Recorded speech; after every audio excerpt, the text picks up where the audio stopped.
themes that are missing or at least underemphasized in contemporary public theology. We tend to think spatially about public theology. That is, we tend to imagine this as a question of, okay, how do I navigate my life in these different spheres? Or how do I negotiate between different jurisdictions? Or how do I inhabit both the church and the state, of course, is a very familiar way of putting that. I understand why we frame it that way, but I also think what happens then is we miss something about the dynamics of political life, public life, because we miss the fact that it's not just a space for us to express our beliefs or vote the way we think. It's also a kind of repertoire of rhythms and rituals and practices that is doing something to us. It's formative, and it might be deformative.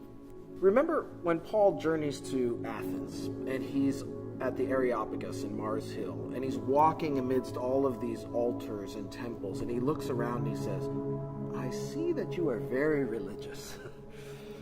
I have to say, I think if you took that same Paul and kind of plopped him down in the middle of the National Mall and had him walk all the way from the Capitol and wend his way through all of the memorials and monuments until he gets to the temple where the eternal memory of Lincoln is enshrined, I think he would look around and say, I see that you are very religious.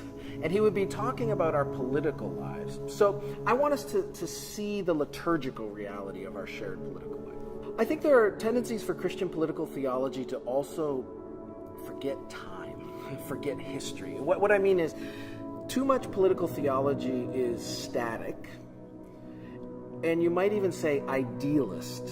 And by that I mean, too much political theology kind of works with these timeless ideal principles, but isn't very attuned to the fact that our shared common communal political lives together have a history. They have a heritage. We got here from somewhere, somehow.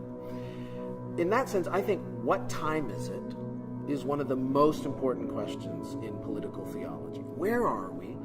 When are we? How did we get here? What's our heritage? What's our background? What are the vagaries and zigzags of history that got us to this particular moment in this time? And where did the gospel weave itself into that history? So in that sense, I think part of Awaiting the King is sort of a political genealogy.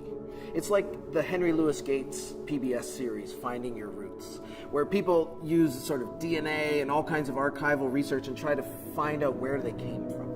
In that sense, Awaiting the King is like a political genealogy of our Western liberal democracies that helps us to see the theological heritage of where we came from.